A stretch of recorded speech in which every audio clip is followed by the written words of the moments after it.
मुकुंदानंद ब्रह्मचारी हैं, ज्योतिष पीठ और द्वारका शारदा पीठ के जगत गुरु शंकराचार्य, पूज्यपाद स्वामी स्वरूपानंद सरस्वती जी महाराज के प्रिय शिष्य हैं, प्रतिनिधि हैं पूज्य स्वामी श्री अविमुक्तेश्वरानंद सरस्वती जी महाराज। हम उनके सेवक हैं और 2 वर्ष पूर्व प्रयाग के कुंभ में हमारी निश्चित ब्रह्मचर्य दीक्षा हुई, जिसके बाद पूज्य महाराज श्री ने मुकुंदानंद नाम हमको प्रदान किया। तो मुकुंदानंद के रूप में अभी आपके सामने उपस्थित हैं। वैसे दीक्षा के पूर्व सन 2005 में हम पूज्य स्वामी जी के सानिध्य में काशी में जो हमारा गुरुकुल है, जिसमें स्वामी जी बहुत सारे बच्चों को पढ़ाते हैं, निःशुल्क शिक्षा देते हैं, उनके जीवन को विकसित करने के लिए, संस्कृत भाषा को सिखाने के लिए, वेद पढ़ाने के लिए आदि आदि संस्कृत साहित्य के ज्ञान के लिए एक बड़ा अच्छा गुरुकुल काशी में चलाते हैं। उसी में हम भी आए थे और शिक्षा के बाद पूज्य स्वामी जी के चरणों में रहने का सौभाग्य मिला, उनकी सेवा का अवसर मिला। अब बाकी उनकी सेवा के परिणाम स्वरूप अब पूरी तरह से जीवन समर्पित करके प्रभु जो हमसे करा पाएंगे उनके चरणों की सेवा कर सके, बस यही हमारे जीवन का उद्देश्य है, ताकि जो उनका आदेश हो उसका पालन कर सके।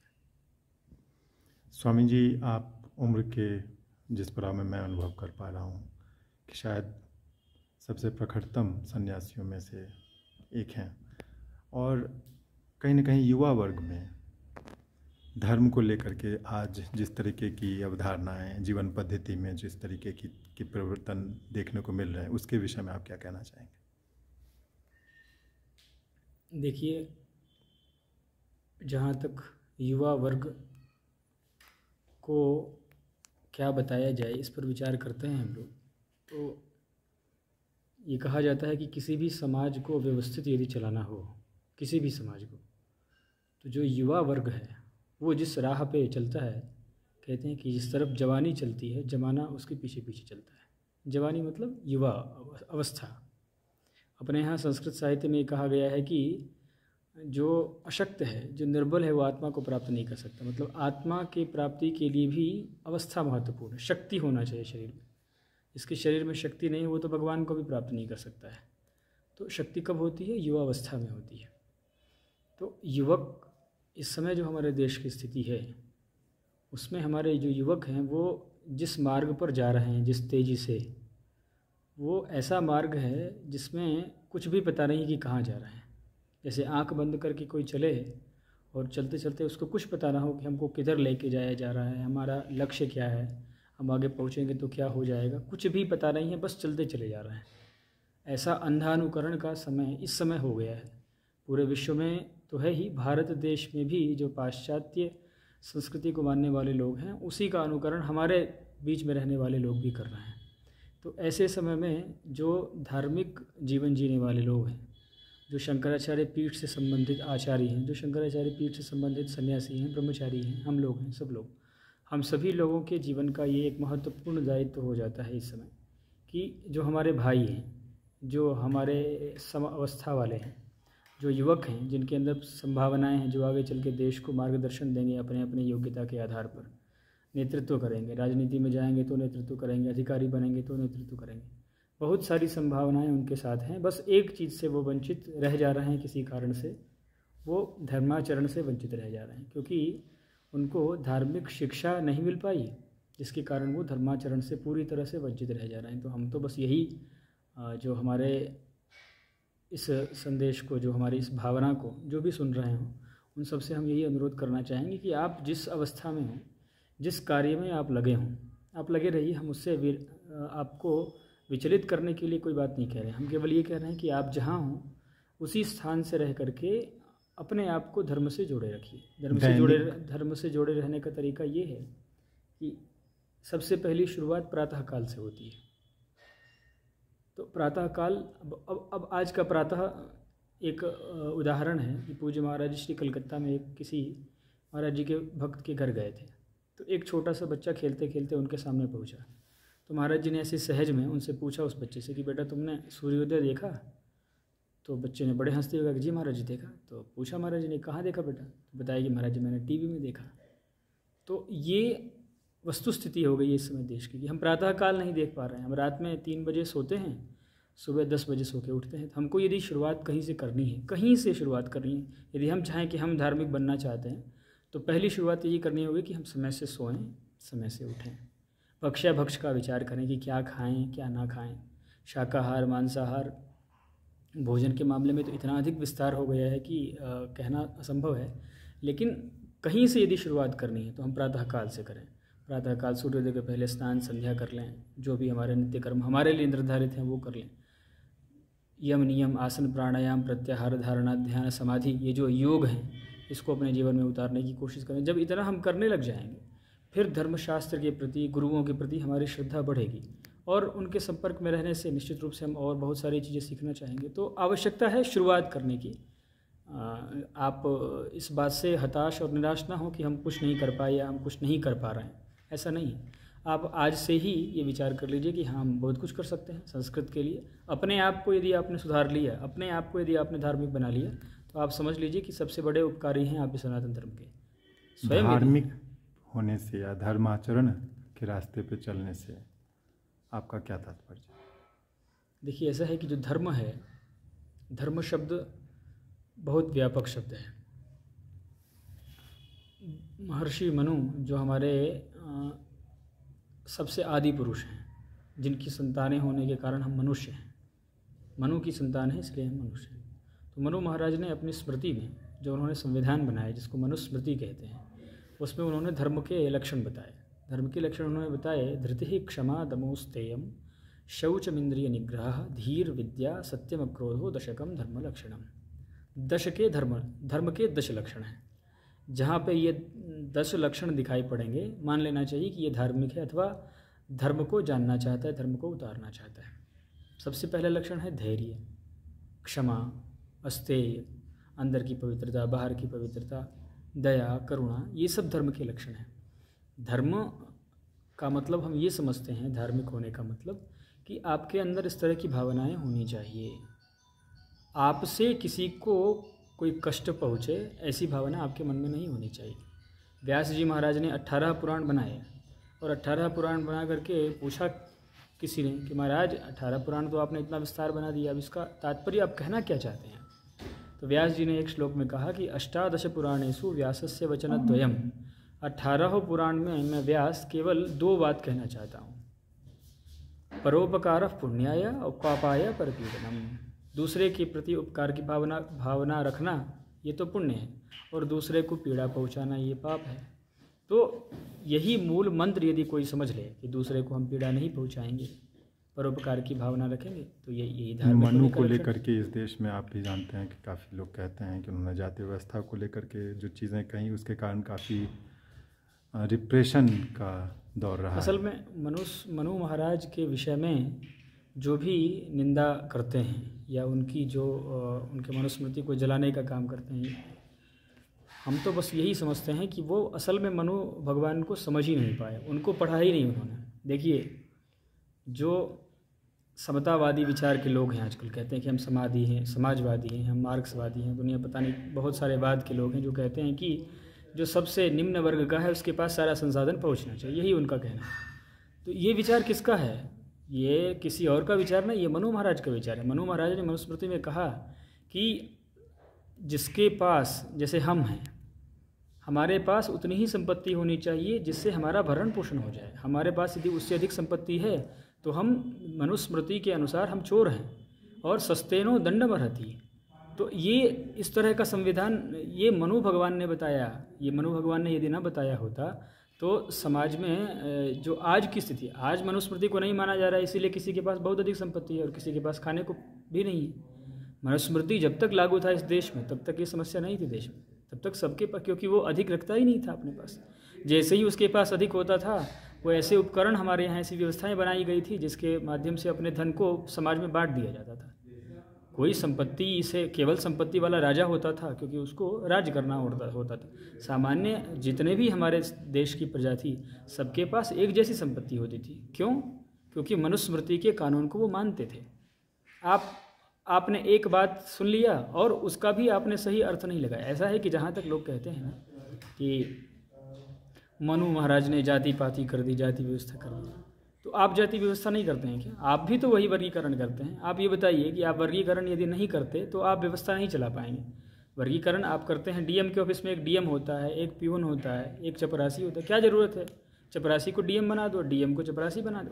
ये आपने वर्गीकरण किया ना, किसी एक को आपने कुर्सी पर बैठाया, किसी एक को आपने टेबल पोंछने के लिए लगाया। वर्गीकरण किया तब आपका व्यवस्था चल रहा है। एक को प्रधानमंत्री बना दिया, एक को राष्ट्रपति बना दिया, एक को ये मंत्री, वर्गीकरण किया ना, भेदभाव तो आपने भी किया।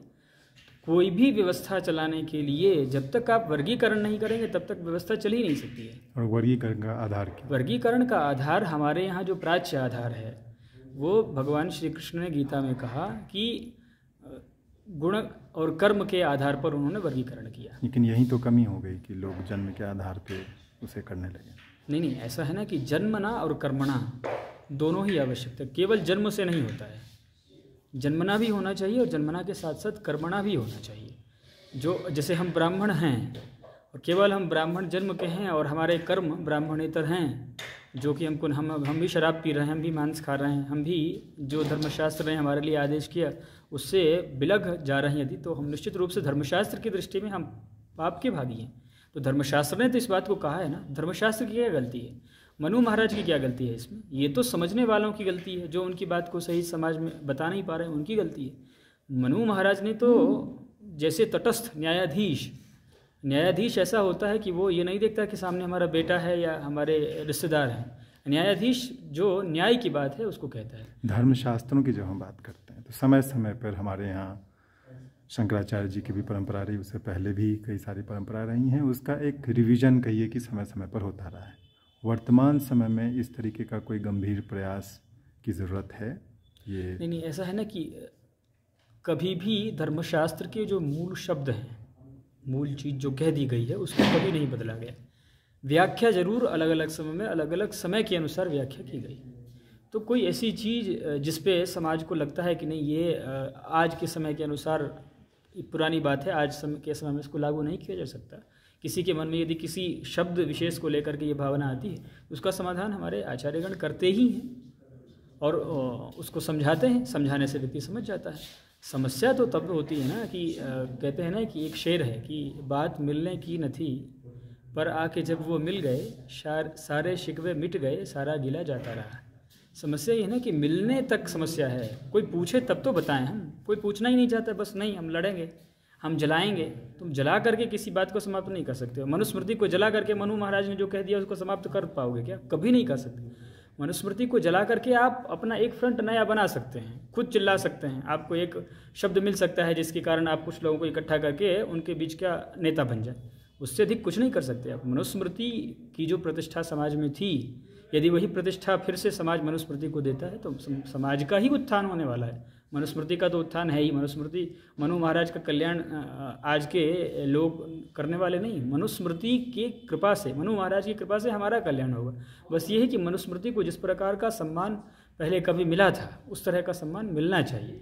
वो सम्मान निश्चित रूप से प्रत्येक व्यक्ति दे सकता है जो मनुस्मृति को सही से उसको सही से समझने के। मनु भगवान को सही से न समझने के कारण ही उनके प्रति इस तरह की। अच्छा, आपने बात कहीं कहीं आचार्यों की कि आचार्यों की एक बहुत महत्वपूर्ण भूमिका होनी चाहिए, हो सकती है। आचार्यों को लेकर के भी आजकल काफ़ी सारी खबरें आती रहती हैं। हाल फिलहाल में भी मान लीजिए कि भारतीय अखाड़ा परिषद के जो प्रमुख रहे थे उनकी हत्या हुई, उन्होंने आत्महत्या की। इस तरीके के अनेकों आरोप आक्षेप लगते रहे। आचार्य कैसे चुने, कैसे भरोसा करें, इन सब घटनाओं का क्या?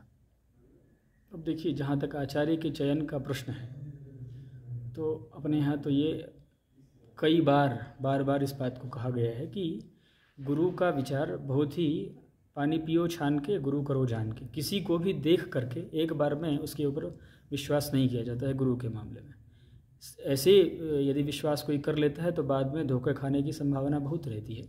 तो गुरु के विषय में तो निश्चित रूप से परीक्षण करना ही चाहिए, परीक्षण करके ही करें। अब ये प्रश्न आता है कि हम कपड़ा देख करके सोचते हैं कि ये आचार्य होंगे, इनके पास जाते हैं, फिर वहाँ हमको जिस तरह की संभावना लेकर के हम आए थे, जैसा विचार करके आए थे, वैसी चीज़ दिखाई नहीं पड़ती, दिखता कुछ और है, तो हमारे मन को ठेस पहुँचता है। तो इस विषय में जो परंपरागत गुरु हैं आप उनके पास जाइए। अपने यहाँ बहुत सारी परंपराएं हैं, आज भी गुरु परंपरा है। जैसे शंकराचार्य जी की परंपरा है, रामानंदाचार्य जी की है, रामानुजाचार्य जी की, वल्लभाचार्य जी की, निम्बार्काचार्य जी की, अखाड़ों की, ऐसे बहुत अलग अलग परंपराएं जो परंपरागत आचार्य हैं उनके पास ही आप जाइए, इतना हम जरूर कहना चाहेंगे। बाकी जहाँ तक गुरु बनाने का प्रश्न है, आचार्य को उस विषय में आपको स्वयं ही निश्चय करना होगा। उदाहरण के तौर पे आप समझ सकते हैं कि देखिए, अपने यहाँ 2 उदाहरण हैं आचार्य के संदर्भ में। एक हनुमान जी का उदाहरण है और एक सीता जी का उदाहरण है। दोनों के सामने आचार्य बन करके एक एक लोग पहुँच गए। सीता जी के सामने रावण महात्मा बन के पहुँच गए। सीता जी ने विश्वास कर लिया, परिणाम बहुत ही, उनको अपने पति से अलग होना पड़ा, कितना बड़ा युद्ध हुआ, सीता जी का कितना अपमान हुआ।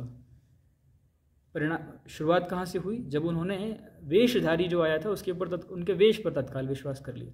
तो वेश पर विश्वास करेंगे तो ये होगा। दूसरा एक उदाहरण है हनुमान जी का। जब हनुमान जी संजीवनी बूटी लेने के लिए जा रहे थे तो कालनेमी भी उनके सामने साधु बन के आ गया, लेकिन हनुमान जी ने प्रत्यय तत्काल नहीं किया। हनुमान जी ने परीक्षण किया और पाया कि नहीं, ये तो साधु नहीं, ये तो राक्षस है, फिर उन्होंने उसको परिणाम दे दिया। तो हम तो केवल इतना ही कहना चाहेंगे कि बाकी सब चीज़ में भी आप सजग हैं, तो अपने गुरु के चयन में भी आप निश्चित रूप से आप इस बात को जानने के लिए निश्चित रूप से उत्सुक रहिए कि ये कैसे हैं, इन्होंने क्या धर्मशास्त्र अध्ययन किया। आप देखिए, जो परंपरागत लोग हैं, आप इस बात का विश्लेषण कर लीजिए, जिन जिन का भी आज के समय में दिखता है कि इन्होंने गलत किया, जो कुछ नाम आए हैं पिछले 10-15 सालों में, आप उनके जीवन को पढ़िए तो आप पाएंगे कि वो शुरू में कुछ और थे, बाद में फिर कुछ और आके बने। जिन्होंने बचपन से गुरु के सानिध्य में रहे, जिन्होंने वेद पढ़ा, जिन्होंने धर्मशास्त्र पढ़ा, जिन्होंने पुराण पढ़ा, जिन्होंने गुरुओं का सानिध्य प्राप्त किया, जिन्होंने तपस्या की, जिन्होंने जप की, जिन्होंने तीर्थ यात्राएं की, जो परंपरागत, उनके यहाँ पे आप ये सब चीज़ें नहीं देखेंगे। फिर भी कहीं ना कहीं ये देखने को मिलता है। ऐसा है, आपका कहना सही है। तो हम इस मामले में हमारा केवल यही कहना है कि आपको स्वयं ही सन्नद्ध होना चाहिए। और जो गलत है, देखिए कहीं भी कोई गलत है यदि, तो निश्चित रूप से वो निंदा का पात्र है। यदि वो हमारे समाज में कोई गलत है तो हम उसकी प्रशंसा नहीं कर सकते कि वो साधु समाज में है तो उसकी सारी गलती माफ़ कर दीजिए, ऐसा नहीं। यदि वो गलत है तो निश्चित रूप से जिस तरह का भी जो व्यवस्था हो, आचार्यों के द्वारा जो व्यवस्था हो, निश्चित रूप से उनको उनके ऊपर दंडात्मक कार्रवाई या जो भी कुछ ना कुछ होना ही चाहिए। अच्छा, बात परंपरा की हो रही है, परंपरा को लेकर के बहुत सारी बातें आपने कही हैं। बहुत सारे परंपरागत जो हमारे यहाँ धार्मिक ट्रेडिशंस रही हैं, जैसे शंकराचार्य की भी ट्रेडिशन रही है, वो कहीं ना कहीं आजकल ये देखने को मिल रहा है कि जो आजकल जो नए गुरु हैं खास करके, वो लोग काफ़ी पॉपुलर हो रहे हैं। ये जो परंपरागत जो ट्रेडिशन है वो कहीं ना कहीं पीछे पड़ता हुआ दिख रहा था। ये ऐसा क्यों हो रहा है? क्या ये इसमें कहीं ना कहीं सुधार की ज़रूरत है, या फिर समय के साथ आप अपने आप को ढाल नहीं पा रहे हैं? इस तरीके की चीज़ें कही जा सकती हैं क्या? ऐसा है ना कि आपने देखा, आपने बहुत अच्छा प्रश्न किया। उदाहरण के तौर पे आप समझिए कि जैसे अभी इस समय जिस स्थान पर हम हैं, किसी भी स्थान को ले लीजिए, वहाँ आप एक संत को बुलाइए किसी भी सामान्य स्थान पर और एक अभिनेता को बुलाइए, तो उत्तर देने की हमको कोई आवश्यकता नहीं है। आप स्वयं पाएंगे कि जब अभिनेता पहुँचेगा तो उस समय उसको देखने के लिए बहुत सारे लोग आएंगे, उसको सुनने के लिए बहुत सारे लोग आएंगे। जहाँ तक नए आचार्यों का प्रश्न है, जिनके पास बहुत भीड़ होती है, उनके यहाँ किस बात की छूट है? आप यदि विचार करेंगे तो वह पाएंगे कि उनके यहाँ इस बात की छूट है कि वो किसी भी तरह का विधि निषेध नहीं बताएंगे आपको कि ये मत करो। आप सब कुछ करते हुए भी उनके अनुसार रह सकते हैं। परंपरागत आचार्य ये नहीं कर सकता है आपके साथ। परंपरागत आचार्य आपको कहेगा कि नहीं, तुम ये कर सकते हो, तुम ये नहीं कर सकते हो। परंपरागत आचार्य विधि निषेध बताता है आपको कि बेटा ये गलत है, ये सही है। तो गलत सुनने वाले मानसिकता अब नहीं रही लोगों के पास। वो नहीं सुनना चाहते। वो तो कि आप चाहे कुछ शराब पी करके अभी आप आइए, चाहे मांस खा करके आप आइए, चाहे आप कुछ करके आइए, व्यभिचार करके आइए, चाहे आप चोटी रखे हैं, चाहे आप तिलक लगाए हैं, चाहे आप वस्त्र पहने हैं, चाहे आपने धर्मशास्त्र पढ़ा है नहीं पढ़ा है, बस उनके यहाँ भीड़ बढ़नी चाहिए। विधि निषेध जो बताता है, हम अच्छी बात बताने लग जाएंगे। अभी इस समय हम कहेंगे कि नहीं ये सही है, ये गलत है। तो परंपरागत आचार्यों के सामने ये समस्या है कि वो विधि निषेध की बात बताते हैं, वो मीठी मीठी बातें नहीं करते हैं। वो जैसी मार्केटिंग का ये रूल है ना कि जिस तरह की इच्छा होती है, जिस तरह की चाहत होती है, उस तरह की चीज़ें मार्केट में बिकने लगती है। तो मार्केटिंग अलग चीज़ है, शुद्ध चीज़ अलग ही होती है। शुद्ध चीज़ यही है कि आपको धर्मशास्त्र में जो बात बताई गई है, परंपरागत आचार्य वही बताएंगे। आप आना हो आइए, नहीं आना हो मत आइए। भीड़ बढ़ाने के लिए कोई बात नहीं कही जाती। अपने यहाँ संस्कृत साहित्य में एक श्लोक है, बड़ा अच्छा उदाहरण है वो। उसमें ये कहा गया कि जो ये आकाश है, आकाश मंडल में इतने तारे हैं जिनकी गिनती नहीं हो सकती, और एक चंद्रमा भी है। लेकिन प्रकाश करने के लिए तारे पर्याप्त नहीं हैं। जब तक चंद्र उदय नहीं होगा तब तक तारों का कोई तात्पर्य नहीं है। तो एकश चंद्रस्तमोहंती नच तारा सहस्रशः। भीड़ बढ़ाने की कोई अभिरुचि आचार्यों की नहीं है जो परंपरागत है। उनकी अभिरुचि इस बात में है कि एक व्यक्ति बन जाए योग्य, उसने से ही हमारा कल्याण। अच्छा, आज का जो व्यक्ति है, आज का जो युवा वर्ग है खास करके, वो विज्ञान को फॉलो करता है, वो तर्क के आधार पे किसी भी चीज़ को परखता है, जांचता है, तब वो उसे स्वीकार करता है, जीवन में अपनाता है। धर्मशास्त्र के बारे में ऐसा अक्सर कहा जाता है कि शायद वो तर्क की कसौटी पे खड़े हर वक्त नहीं उतरते हैं। इसके विषय में आप कुछ कहना नहीं, ऐसा चाहेंगे? नहीं है। कई सारी परंपराओं को लेकर के कहा जाता है कि वो उतने तार्किक नहीं हैं, इसीलिए शायद क्यों करें हम, या फिर वैज्ञानिक ऐसा है स्तर ना पे कि खड़े उतरते नहीं। जो धर्मशास्त्र, देखिए परंपरा के नाम पे कोई नई चीज़ किसी ने चला दी हो तो उसकी तार्किकता पे तो निश्चित रूप से प्रश्न उठेगा ही, उठता ही है। लेकिन धर्मशास्त्र ने जो चीज़ बताई है वो पूरी तरह से तर्कसंगत है। अभी हम लोगों ने चर्चा की प्रातःकाल उठने की। हमारे यहाँ जो डॉक्टर हैं वो भी कहते हैं कि प्रातः उठो आप। तो धर्मशास्त्र ने क्या उपदेश दिया कि आप प्रातः उठिए। धर्मशास्त्र ने कहा कि आप शाम को सूर्यास्त के बाद विश्राम कर लीजिए, आप ये मत करिए। तो धर्मशास्त्र ने कहा कि आप 3 बार स्नान करिए। धर्मशास्त्र ने कहा कि आप जब शौच से आइए तब इतने बार मिट्टी से हाथ धोइए, जब लघुशंका से आइए तो ये करिए, मिट्टी का प्रयोग करिए, आदि आदि। धर्मशास्त्र ने जो भी नहीं, धर्मशास्त्र ने कहा कि आप व्रत करिए। डॉक्टर हमारे कहते हैं कि 15 दिन में एक दिन ऐसा होना चाहिए जिस दिन आप भूखे रहें। हमारे धर्मशास्त्र ने कहा कि एकादशी का व्रत करिए। तो धर्मशास्त्र ने जो चीज़ें कही वो पूरी तरह से परीक्षित है। जहाँ तक विज्ञान की कसौटी की बात है तो विज्ञान वाले इस पर विचार कर लें। अब तो नया ज़माना है, बहुत सारे शोध ऐसे आ गए जिसमें विज्ञान ने धर्मशास्त्र में कही गई बातों की पुष्टि की आज के शब्द के अनुसार। जैसे धर्मशास्त्र ने ये कहा कि एक गोत्र में विवाह नहीं होना चाहिए। विज्ञान ने कुछ दिन पहले कह दिया कि एक गोत्र में विवाह होने से जो बच्चा पैदा होता है वो विकृत हो जाता है, कोई पागल हो जाता है, किसी के शरीर अंग भंग हो जाता है। धर्मशास्त्र ने जो जो चीज़ें कहीं परंपरा से, उन सबको विज्ञान का स्तर जैसे जैसे बढ़ता जा रहा है, आप ये समझ सकते हैं कि विज्ञान धर्मशास्त्र के सामने एक बच्चा है। वो धीरे धीरे जैसे बढ़ता जा रहा है, जैसे उसकी मस्तिष्क का विकास होता जा रहा है, वैसे वैसे धर्मशास्त्र की बातों को वो अपने शब्द में सुपुष्ट कर रहा है। जो नई परंपराएं बन गई हैं जिनका कोई और छोर पता नहीं है, उनके विषय में ज़रूर प्रश्न उठते ही हैं। हम लोग भी उठाते हैं। हम लोग भी कोई चीज़ यदि स्वीकार कर रहे हैं तो जिस समाज में आप रह रहे हैं उस समाज में हम भी रहते हैं, हमारे सामने भी तो वो सब तर्क आता है। तो क्या फिर भी हम आंख बंद करके थोड़ी उसका अनुकरण करते हैं? अच्छा, हम भी पूछते हैं और पूछ करके जब हमको लगता है कि नहीं ये बात सही है तब हम उसका अनुसरण करते हैं। जी, धर्मशास्त्र हर व्यक्ति नहीं पढ़ता है, कभी भी नहीं पढ़ता था और शायद संभव भी नहीं है।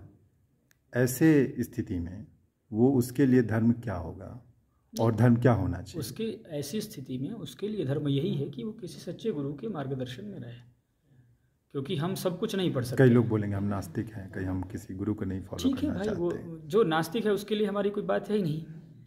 जो हमारी बात सुनना चाहेगा उसी के लिए हम कह पाएंगे ना। तो जो हमारी बात सुनना चाहता है उसको हम यही कहना चाहते हैं। लेकिन धर्म तो सभी के लिए होना चाहिए हो ना। देखिए, कोई कहे कि ईश्वर नहीं है, इतने मात्र से ईश्वर की सत्ता समाप्त नहीं हो जाएगी।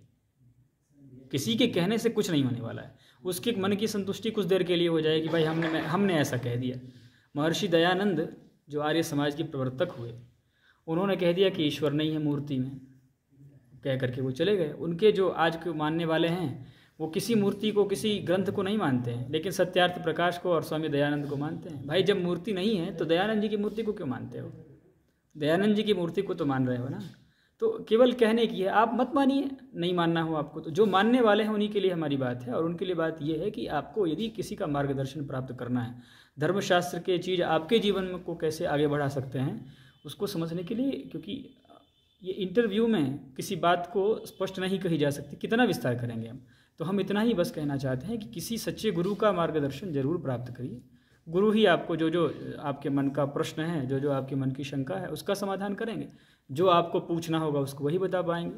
क्योंकि किस समय किस वाक्य का क्या अर्थ, जैसे शब्द संस्कृत साहित्य में एक है सैंधव, जिसको सैंधव का मतलब होता है जो सिंधु देश से उत्पन्न हुआ उसको सैंधव कहते हैं। सो सिंधु देश से उत्पन्न हुआ घोड़ा उसको भी सैंधव कहते हैं, और सिंधु देश में उत्पन्न हुआ नमक उसको भी सैंधव कहते हैं। अब जैसे कोई घर से बाहर निकल रहा हो, जंग लड़ने जा रहा हो, उस समय गेट पे खड़ा हो और खड़ा होकर वो कहता है सैंधवम आनया, मतलब सैंधव ले आओ। तो संदर्भ को समझने वाला व्यक्ति नमक थोड़ी लेके जाएगा वहाँ। संदर्भ को समझने वाला व्यक्ति कि अब लड़ने के लिए जा रहे हैं तो घोड़ा ला करके देगा। तो संस्कृत साहित्य में शब्द एक होते हैं लेकिन उसका अर्थ संदर्भ के अनुसार बदलता रहता है। जैसा संदर्भ होगा उस तरह का अर्थ होगा। अब तो लोग संस्कृत पढ़ना ही नहीं चाहते, लोग जर्मन नहीं, पढ़ते लोग संस्कृत नहीं पढ़ना चाहते, जर्मन पढ़ना चाहते, लेकिन जर्मनी वाले जो हैं वो तो संस्कृत पढ़ रहे हैं।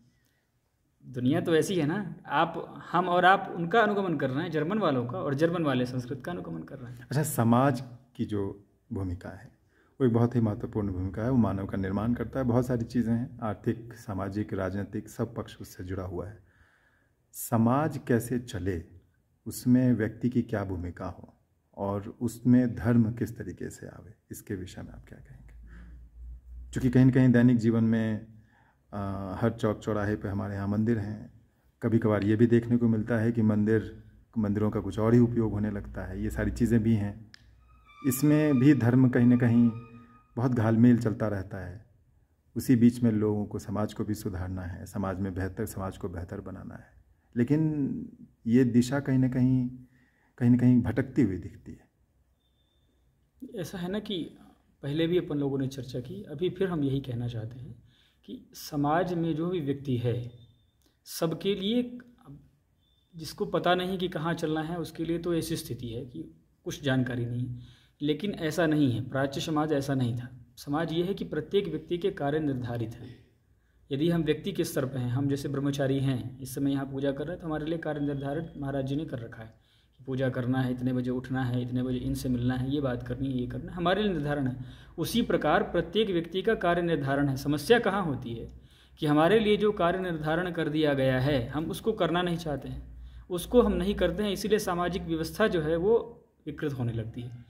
तो यदि लेकिन सवाल यहाँ पे यही उठता है कि हमारे लिए कार्य निर्धारण किया है, बहुत लोगों को तो ये पता नहीं होता कि हमारे लिए कार्य निर्धारित क्या है। वो अपने लिए खुद निर्धारित करना चाहते हैं। नहीं, तो यही तो वो अपने जीवन की रेखा खुद तय करना चाहते हैं। ये ऐसा है, और इसमें बुराई भी क्या है? नहीं, बुराई कुछ नहीं है, लेकिन आप तय नहीं कर सकते, तय ऐसे नहीं कर सकते। देखिए, आप एक तरफ कहते हैं कि खुद हम तय करना चाहते हैं, बहुत अच्छी बात है कि मैं खुद तय करना चाहता हूँ, लेकिन एक तरफ आप अपने जीवन में जो तय हुई चीज़ है उसी को पालन करते हैं। कैसे? जैसे आपने सोचा कि मैं खुद तय करूँगा, जो प्राचीन व्यवस्था है मैं उसको किसी को नहीं मानूंगा, ठीक? आजकल यही सोचते हैं लोग। तो प्राचीन व्यवस्था, भोजन जो अन्न है, पहले धान को बोया जाएगा, फिर धान बड़ा होगा, फिर उसके अंदर से धान को निकाला जाएगा, फिर उसको कूटा जाएगा, फिर उसको बटलोई में डाला जाएगा, फिर उसको पकाया जाएगा, फिर उसको थाली में रखा जाएगा, फिर उसको खाया जाएगा। ये तो परंपरा से पता हुआ चला रहा आपको। पैदा होने के बाद यदि कोई ना बताए, एकदम शांत कि खाना नहीं, भूख लगेगा तब करेंगे क्या आप? भूख लगेगा तब आप ये करेंगे कि जो परंपरा से आपके पिताजी बता देंगे, बेटा भूख लगे तो ये खा लेना। खुद से व्यक्ति कुछ नहीं कर सकता है। एक दिन में समाज सब कुछ नहीं समझ सकते आप, कैसे कपड़ा पहनना है, कैसे सोना है, कैसे जगना है, ये आपको परंपरा से ही एकदम आप अपने मन से यदि करना चाहें तो पूरा ये जीवन कितना है आपका? 100 वर्ष का जीवन है। 100 वर्ष के जीवन को बीतने में जो काल गणना है अपने यहाँ, उसमें 100 वर्ष कोई मायने ही नहीं रखता है, कोई मायने नहीं रखते। आप स्वयं से विश्लेषण करके, स्वयं से शोध करके तो आप कुछ कर ही नहीं सकते हैं। तो कहने के लिए बस ये सब बातें हैं कि हम खुद अपने से करना चाहते हैं, बस तो ऐसा नहीं, आप कहते हैं बस। ऐसी बात कहने का क्या मतलब? जैसे कोई कहे कि मम मुखे जिह्वा नास्ति, मेरे मुख में जीव नहीं है, तो ये बात फालतू की है। यदि जीव नहीं होता तो तुम बोलते कैसे? तुम्हारे मुख में जीव है, इसीलिए तुम बोल पा रहे हो। तो तुम यदि ये कहते हैं आप कि नहीं, मुझको किसी को नहीं मानना है, मैं अपने मन से करूँगा, लेकिन करते वही सब हैं जो आपके यहाँ परंपरा से चली आई, तो ये केवल कहने की बात है। ये अर्ध सत्य है, इसका कोई तात्पर्य नहीं है। ऐसी चीज़ होनी चाहिए जिसको हम कहें उस पर टिके रहें। आप कहिए और उसके बाद टिके रहिए, तो फिर हम देख लें। अच्छा ब्रह्मचारी जी, 2 सवाल मेरे पास और है, मैंने काफ़ी समय आपका ले लिया है। एक तो ये है कि स्थानीय स्तर पे जो अक्सर देखने को मिलता है कि मंदिर जो हैं आजकल, मस्जिद भी, धर्म के जितने भी केंद्र हैं, खास करके हिंदू और मुसलमानों के मंदिर और मस्जिद, उनकी भूमिका, कभी आप सड़कों पे मंदिर बना लेते हैं, कभी जो पुराने मंदिर हैं उसमें लोग कब्जा करके अपनी चीज़ें करने लगते हैं। मंदिरों में भी बहुत तरीके के तोड़ जोड़ होने लगे हैं और इसकी तादाद बहुत ही बड़ी है, चूँकि हज़ारों लाखों मंदिर हैं। उस विषय पे आप कुछ कहना चाहेंगे? क्या उसमें कहीं खोट आ गया है, कहीं कुछ सुधार करने की ज़रूरत है? सुधार करने की आवश्यकता, और समाज को उसकी क्या भूमिका? उस प्रकरण को पहले समझना पड़ेगा। ऐसा है कि जब रोड नहीं था, उस समय से जो मंदिर बने हैं उनको आप रोड ला करके तोड़ने की कोशिश करें, ये तो गलत है। मान लीजिए किसी कारण से आप रोड ला रहे हैं, समाज के हित का काम है वो। जैसे मंदिर समाज का हित करता है, वैसे रोड भी मार्ग के लिए समाज का हित करता है। तो उस दृष्टि से आप यदि कह रहे हैं कब्जा करने के उद्देश्य से किसी ने यदि किसी को स्थापित कर दिया किसी विग्रह को, तो धर्मशास्त्र इसकी अनुमति नहीं देता। जैसे बहुत सारे लोग आपने देखा होगा कि जहाँ कोई लघुशंका करते हैं या कोई कचरा फेंकते हैं तो बहुत सारे समाज के लोग सोचते हैं कि यहाँ पे हम देवता का फोटो बना दें। तो देवता के विग्रह का ये उपयोग नहीं है कि आपके कचरे को वो रोकें। ये यदि इस तरह का उपयोग, इस मानसिकता से प्रेरित होकर के यदि कोई इस तरह का उपयोग करता है तो निश्चित रूप से ये प्रशस्त कोटि में नहीं आएगा। एक दूसरा, पहले जहाँ हमारे मंदिर हैं, जहाँ थे पहले, वहाँ पर आप ज़बरदस्ती सड़क लेकर के जाते हैं और कहते हैं कि नहीं मंदिर हमारे रास्ते में आ गया, तो इस पर विकास वालों को भी ध्यान देना चाहिए, एक बात। दूसरा, मान लीजिए किसी कारण से समाज के लिए आवश्यकता है तो हमारे धर्मशास्त्र में व्यवस्था है, उसको हम इस स्थान से दूसरे स्थान पर लेके चले जाते हैं। तो उसके लिए कोई ऐसी दृढ़, जहाँ पे जैसे प्राचीन चीज़ें हैं, जैसे जो 500 वर्ष पुरानी है, जो 5000 वर्ष पुरानी है, जिसका धर्मशास्त्र में उल्लेख है, अब उस स्थान को नहीं हटाया जा सकता, उसको तो वो जहाँ है वहीं पे सुरक्षित रहने देना चाहिए।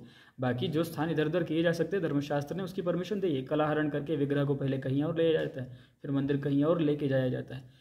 जिस मंदिर का या जिस इस तरह के दूसरे स्थान का जिस धार्मिक स्थान की चर्चा आप कर रहे हैं, इस उद्देश्य से जिसको बनाया गया हो। मंदिर में इसके अलावा भी बहुत कुछ, जैसे मंदिर कहिए कि जातिवाद को बनाए रखने का, जाति व्यवस्था को जातिवाद बनाने में मंदिरों की बड़ी विचित्र भूमिका देखने को मिलती है।